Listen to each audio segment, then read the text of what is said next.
before there was light and darkness, good and evil, heaven and hell, there was fire. Not the fire that burns and destroys, but the fire that illuminates, purifies, and reveals truth. Welcome, seeker of ancient wisdom, to one of humanity's oldest and most influential spiritual traditions. Today we journey into the heart of Zoroastrianism, the forgotten religion that planted the seeds of nearly every major faith that followed.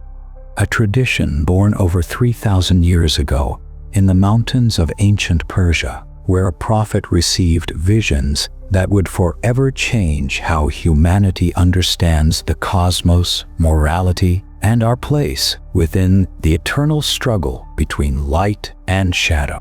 This is not merely a story of an ancient religion. It is the story of ideas that echo through time, shaping Judaism, Christianity, Islam, and even the Hermetic traditions we've explored together. The concepts of heaven and hell, angels and demons, the final judgment, the coming of a savior, all of these find their roots in the sacred fires of Zoroastrianism. God, get ready, for we are about to unveil the hidden architecture of faith itself. To understand how one man's revelation in the Persian highlands became the template for the spiritual awakening of civilizations. In a world that seems divided between forces of creation and destruction, between truth and deception, Zoroastrianism offers us something profound, a choice. For at its heart, this ancient wisdom teaches that we are not passive observers in the cosmic drama, but active participants, warriors of light in the eternal battle for the soul of existence. The question is, which side will you choose? The story begins with a man named Zarathustra, known in the West as Zoroaster. His very existence is shrouded in mystery and debate.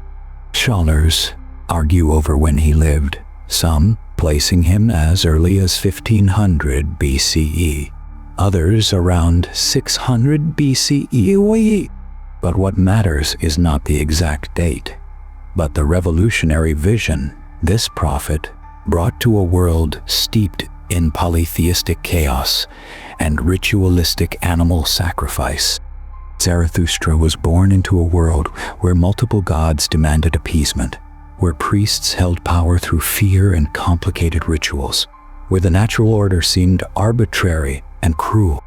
He was a priest himself, trained in the old ways, but his soul yearned for something deeper, something true. According to tradition, at the age of 30, Zarathustra experienced a series of divine visions that would shatter everything he thought he knew. The first vision came at a river where Zarathustra had gone to fetch water for a sacred ceremony. As he stood in the flowing current, a luminous being appeared before him, radiant beyond description. This was Ahura, whose name means good mind or good purpose. This celestial being led Zarathustra into the presence of Ahura Mazda, the one true God, the wise Lord, the uncreated creator of all that is good. In this mystical encounter, Zarathustra learned the fundamental truth that would become the cornerstone of his teaching.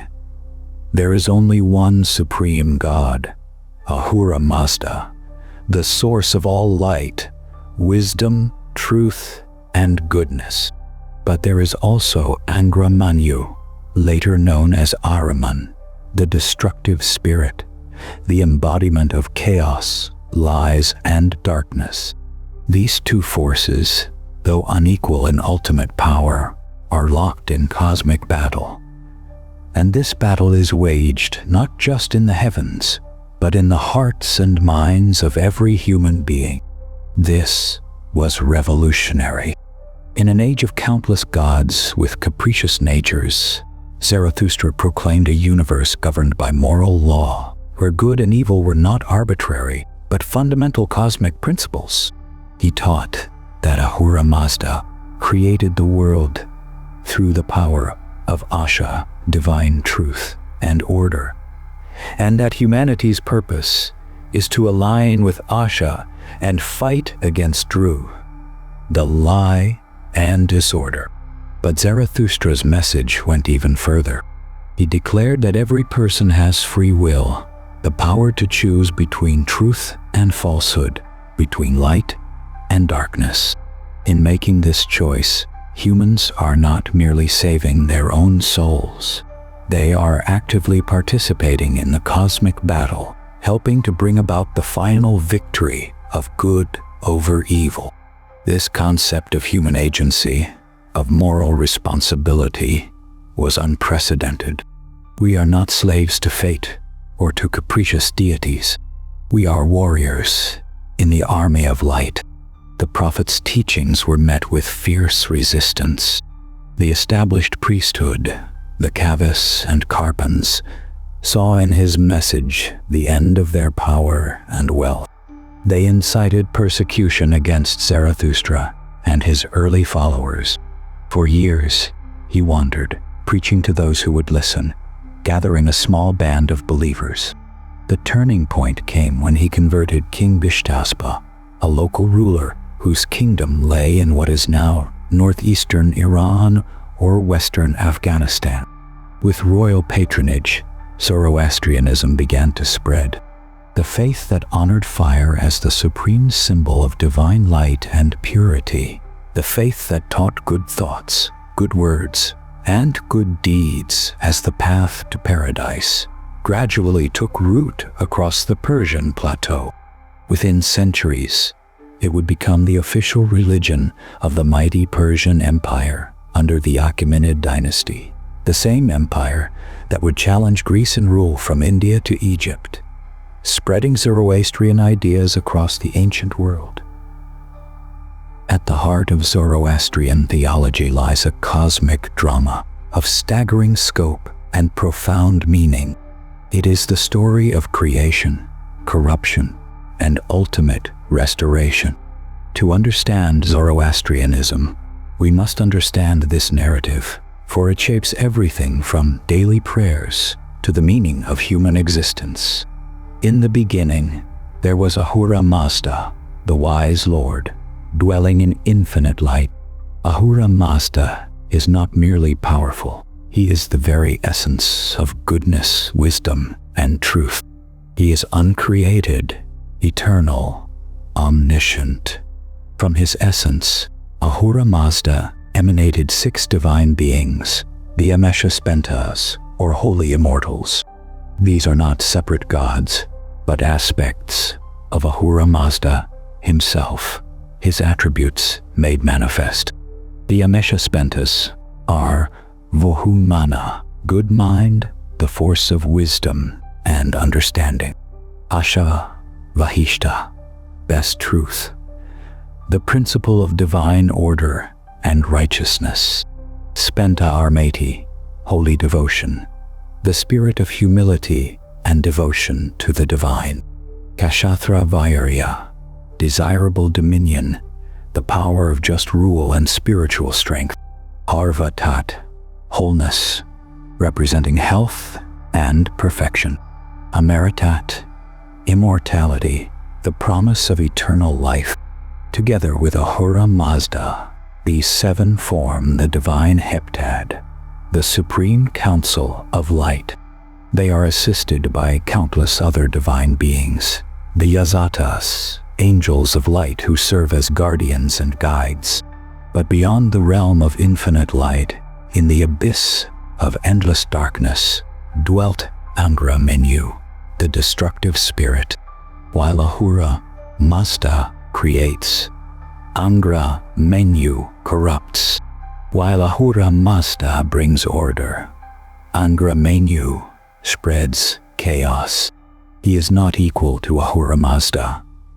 Zoroastrianism is not truly dualistic in the sense of 2 equal gods, but he is powerful enough to be a genuine threat, a cosmic adversary.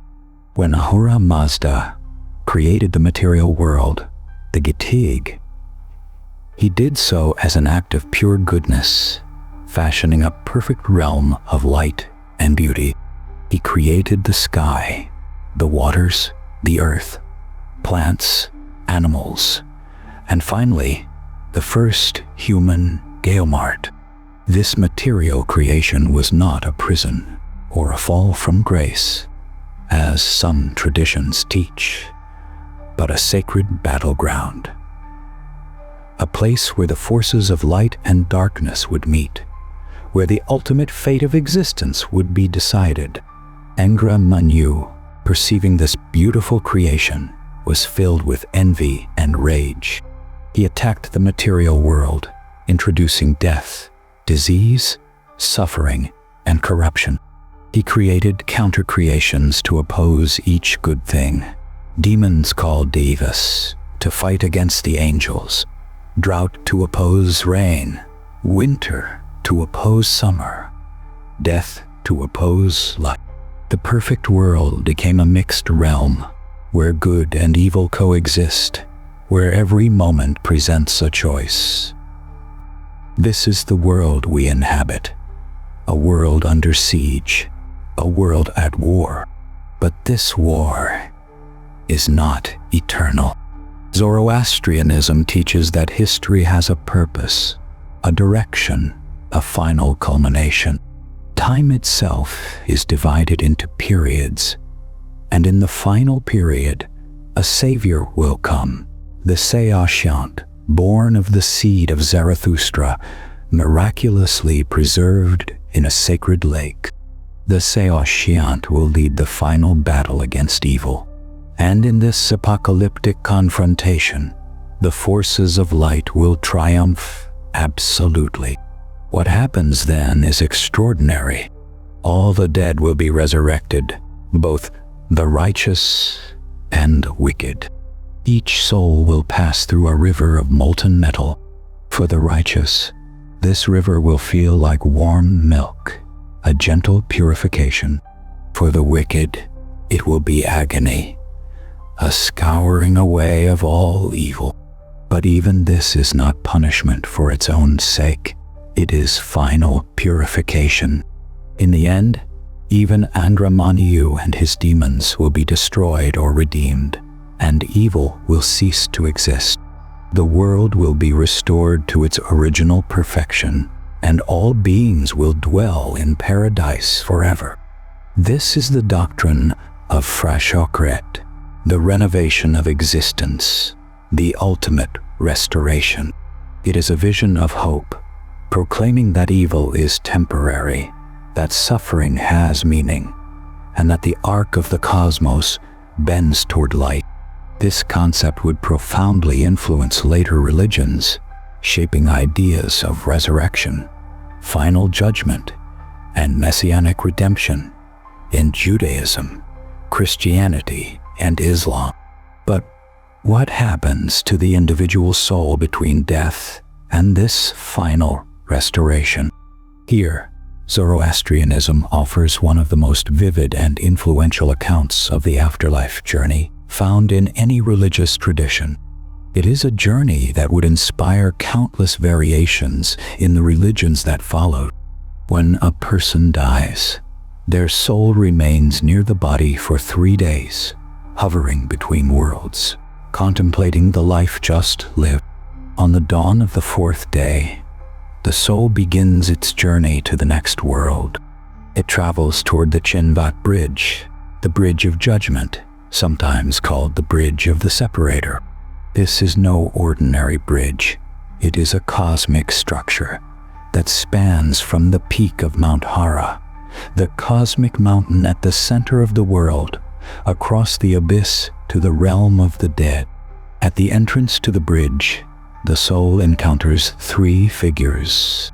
First is a beautiful maiden, or a hideous hag, depending on the soul's deeds in life. This figure is the Daina, the embodiment of one's own conscience and accumulated actions. If you lived righteously, your Dhyana appears as a radiant, beautiful maiden, the most lovely vision imaginable, welcoming you with joy. If you lived in wickedness, your Dhyana appears as a terrifying hag, repulsive and accusing, the mirror of your own corruption. The soul then faces judgment, but this is not judgment by an external deity arbitrarily deciding your fate. It is judgment by truth itself. The soul's thoughts, words, and deeds are weighed in the balance. Every lie told, every act of cruelty, every moment of selfishness is counted. Every truth spoken, every act of kindness, every moment of courage is also counted. The scales of Asha weigh perfectly. If the good outweighs the evil, the Chinvat Bridge becomes wide and easy to cross, as wide as 9 spears laid side by side. The soul walks across in the company of its beautiful Dhyana, and on the other side they are greeted by the divine beings and led upward through 3 ascending heavens. The first heaven is the realm of good thoughts, the second of good words, and the third of good deeds. Beyond these lies the highest realm, the Angra Mainyu, the endless light, the very presence of Ahura Mazda, where the righteous soul dwells in bliss, surrounded by music, fragrance, and eternal joy. But if evil outweighs good, the bridge becomes narrow, as thin as the edge of a razor. The soul, confronted by its hideous Dhyana, attempts to cross but loses balance and falls into the abyss below. This is the house of lies, the realm of Angra Mainyu, a place of darkness, foul odors, terrible food, and torment. Here, the soul suffers not at the hands of external punishers, but from the inner anguish of knowing it chose wrongly, that it sided with the lie rather than truth. Yet, even here, there is a profound mercy. Zoroastrian hell is not eternal in the way later traditions would imagine it. It is a place of purification, of learning, of burning away the dross of evil. When the final restoration comes, even these souls will be cleansed, redeemed, and brought into paradise. There is also a middle realm, Hamastagan, a place of balance for those whose good and evil deeds were equal, souls who were neither particularly righteous nor particularly wicked. They wait in a state of mild discomfort, neither joy nor agony, until the final renovation. This elaborate vision of the afterlife, with its bridge of judgment, its personified conscience, its ascending heavens and descending hells, its final universal redemption, these concepts are not found in earlier religions. They are distinctly Zoroastrian innovations, and they would travel far beyond Persia. The sacred texts of Zoroastrianism form a complex and layered library, preserved through millennia despite persecution and decline. At the heart of these scriptures lies the Avesta, the holy book of the faith. Though what survives today is only a fragment of what once existed. The oldest and most sacred part of the Avesta is the Gathas, 17 hymns composed by Zarathustra himself. Written in an ancient dialect of Avestan, these hymns are direct communications between the prophet and Ahura Mazda, philosophical poems of profound depth. They speak of the eternal struggle between truth and falsehood, of humanity's role in creation, of the nature of the divine. The Gathas are notoriously difficult to translate, dense with meaning, but they remain the purest expression of Zarathustra's revolutionary vision. Beyond the Gathas, the Avesta contains the Yasna, liturgical texts used in worship, the Vesprid, additional liturgical material, the Yasts, hymns to individual yazatas and divine beings, and the Vendidad, a later text focused on purity laws, and there are also numerous other fragments and prayers that round out the collection. But the Avesta is not the only scriptural tradition. In later centuries, when Zoroastrianism faced existential threats, Zoroastrian priests produced the Pahlavi texts written in Middle Persian rather than Avestan. These include the Bundahishan, a cosmological text describing the creation and structure of the universe, the Denkord, an encyclopedia of Zoroastrian wisdom, and the Arda Varaf Namag, a visionary text describing one priest's guided to. These texts reveal a religion of remarkable sophistication, grappling with questions of free will and determinism, the nature of evil, the purpose of creation, the meaning of suffering. They present a God who is not capricious or vengeful, but wise and good, a God who creates freely and loves creation, who desires partnership with humanity in the cosmic project of defeating evil. One concept that emerges powerfully from these texts is the idea of Asha, often translated as truth, righteousness, or divine order. Asha is not merely honesty in speech, though it includes that. Asha is alignment with the fundamental structure of reality, living in harmony with the way things truly are. To follow Asha is to recognize that the universe has moral architecture, that actions have consequences, that truth and goodness are woven into the fabric of existence itself. Opposed to Asha is Dru, the lie, disorder, corruption. Druish is not just falsehood in words, it is living in contradiction to reality, embracing illusion, sowing chaos. Every moment, every choice is an opportunity to serve Asha or Dru. This is the daily battlefield of the Zoroastrian, and indeed, of every conscious being. The influence of Zoroastrianism on the religious development of humanity cannot be overstated. It is one of history's great ironies that a faith now numbering fewer than 200,000 adherents worldwide planted seeds that grew into religions followed by billions. Consider Judaism. When the Babylonians destroyed Jerusalem in 586 BCE and exiled the Jewish elite to Babylon, these exiles found themselves in the heart of the Persian Empire, which would soon conquer Babylon. For the first time, Jews encountered Zoroastrianism with its one supreme God, its cosmic battle between good and evil, its angels and demons, its belief in resurrection and final judgment. Before this encounter, Jewish scripture spoke little of an afterlife and had no developed angelology or demonology.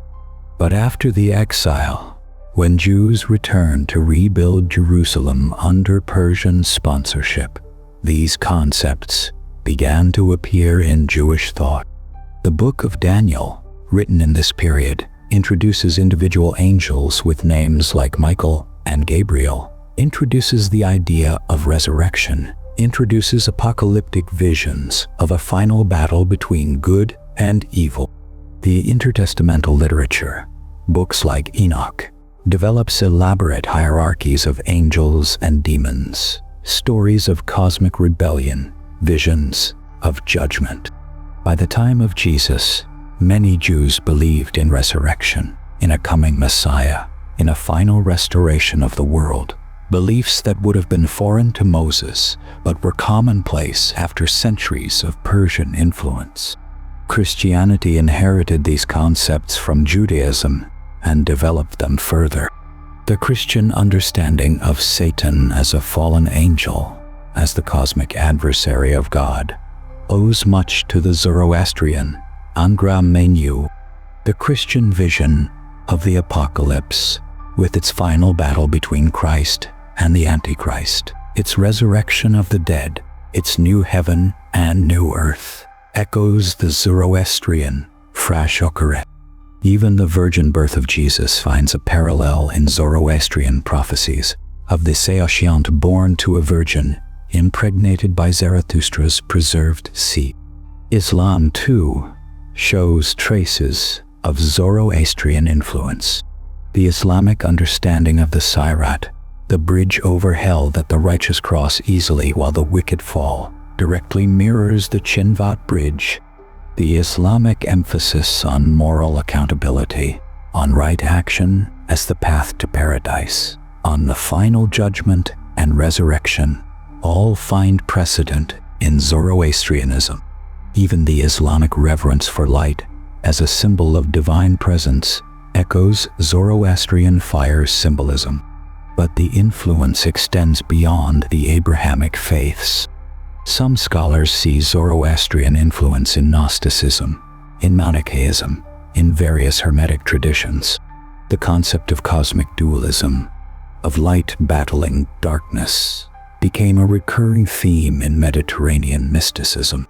Mani, the prophet of Manichaeism, explicitly incorporated Zoroastrian elements into his syncretic religion, seeing Zarathustra as one of the great prophets alongside Buddha and Jesus. Even in philosophy, Zoroastrian ideas left their mark. Greek philosophers who traveled to Persia brought back accounts of the Magi, the Zoroastrian priests, whom they saw as wisdom keepers. Plato's concepts of a higher realm of forms and a lower material world, of the soul's journey and its return to the divine, may owe something to Persian dualism. What we see then is a profound pattern. Zoroastrianism offered the world a new template for understanding existence, a template built on moral clarity, cosmic justice, human agency, and ultimate redemption. These ideas spread not through conquest or forced conversion, but through contact, through the natural human hunger for meaning and hope. Today, Zoroastrianism survives primarily in two communities. The Parsis of India, descendants of Zoroastrians who fled Persia after the Islamic conquest in the 7th century CE, and the Iranis, Zoroastrians who remain together. These communities number perhaps 150,000 to 200,000 people worldwide, a tiny remnant of what was once the state religion of the vast Persian Empire. Yet despite their small numbers, Zoroastrians have maintained their traditions with remarkable fidelity. Fire temples still burn sacred flames, some of which have been kept alight for over 1,000 years, tended continuously, generation after generation. The sacred threads, the kusti, are still worn by initiates. The prayers, the Avestan liturgies, are still recited in a language most Zoroastrians no longer understand as a living tongue, but preserve as sacred sound. The Parsi community in particular has produced individuals of extraordinary accomplishment, far beyond what their numbers would suggest. Parsi philanthropists, industrialists, scientists, and artists have shaped modern India. Figures like Jamshedji Tata, founder of India's largest industrial conglomerate, or Homi Bhabha, architect of India's nuclear program, or the conductor Zubin Mehta, or the rock star Freddie Mercury, all were Zoroastrian by heritage. The Zoroastrian emphasis on caring for creation, on protecting the elements, on ethical business practices, on charity and social responsibility, has made Zoroastrians model citizens wherever they have settled. Their doctrines teach that the material world is good, that prosperity is not sinful, but a blessing to be used well, that education and progress align with divine will. This positive, world-affirming spirituality has allowed Zoroastrians to thrive even in diaspora. Yet, the community faces challenges. Intermarriage and low birth rates threaten demographic survival. Debates over identity, who is a Zoroastrian, and how one becomes one, divide traditional and progressive factions. Some Zoroastrian priests refuse to accept converts, insisting the faith is inherited ethnically, while others argue that Zarathustra's message was universal, meant for all humanity, and that conversion should be welcome. What is the significance of Zoroastrianism for us today? Why should we, living in the 21st century, care about a religion born in the Bronze Age highlands of ancient Iran? The answer lies in what Zoroastrianism represents: a vision of moral clarity in a confusing world, a call to conscious choice in an age of passivity, a promise that goodness ultimately triumphs in a time of deep cynicism. Zoroastrianism teaches us that we are not helpless. We are not victims of fate or pawns of uncaring gods. We are agents, co-creators, warriors in the army of light. Every thought we think, every word we speak, every deed we perform tips the cosmic balance. This is both terrifying and empowering. It means our lives matter infinitely. Nothing is trivial when the fate of creation hangs in the balance. The Zoroastrian emphasis on truth, on Asha, speaks urgently to our post-truth age. In a world drowning in disinformation, where lies spread faster than facts, where cynicism masquerades as sophistication, Zoroastrianism reminds us that truth is not subjective, not negotiable, not a matter of perspective. Truth is the fundamental structure of reality, and aligning with it is both a spiritual duty and a practical necessity. The Zoroastrian vision of environmental stewardship, seeing the earth, water, air, and fire as sacred creations to be protected, resonates profoundly in an age of ecological crisis. Zoroastrian purity laws, which modern practitioners no longer follow strictly, were fundamentally about not polluting the elements, not contaminating water, not defiling earth, not poisoning air. This ancient wisdom speaks to our moment with striking relevance. And perhaps most importantly, the Zoroastrian promise of Frashokeret, of ultimate restoration, offers hope without naivety. It acknowledges the reality of evil, the depth of suffering, the genuine power of destructive forces. It does not offer cheap consolation or superficial positivity, but it insists with prophetic certainty that the arc bends toward light, that the battle is already won in principle, even as it rages in time, that love and truth will have the final word. This is not passive hope, not wishful thinking. It is active hope, militant hope, hope that demands participation. We do not wait for salvation. We work toward it. We do not escape the world. We redeem it. We do not transcend matter. We transfigure it. This is the Zoroastrian way, to fight for the light, knowing that darkness cannot win, that every effort matters, that the kingdom of Ahura Mazda is both a future promise and a present task. In studying Zoroastrianism, we have encountered one of the deepest wells of human wisdom, a tradition that dared to reimagine the universe as a moral order, that elevated humanity to cosmic significance, whether you followed this path or another, whether you see yourself as religious or secular, the gifts of Zarathustra belong to all of us, woven into the very fabric of how we understand good and evil.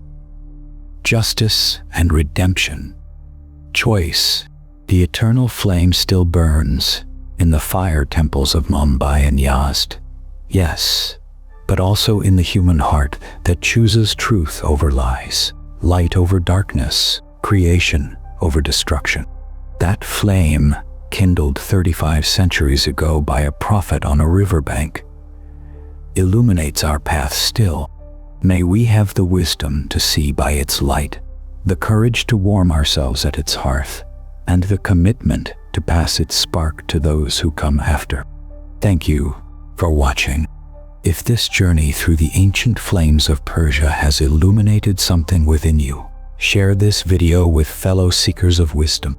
Subscribe to continue exploring the hidden currents of spiritual history that shape our world. And tell us in the comments what aspect of Zoroastrianism speaks most powerfully to you. The choice is yours, as it has always been. Choose well.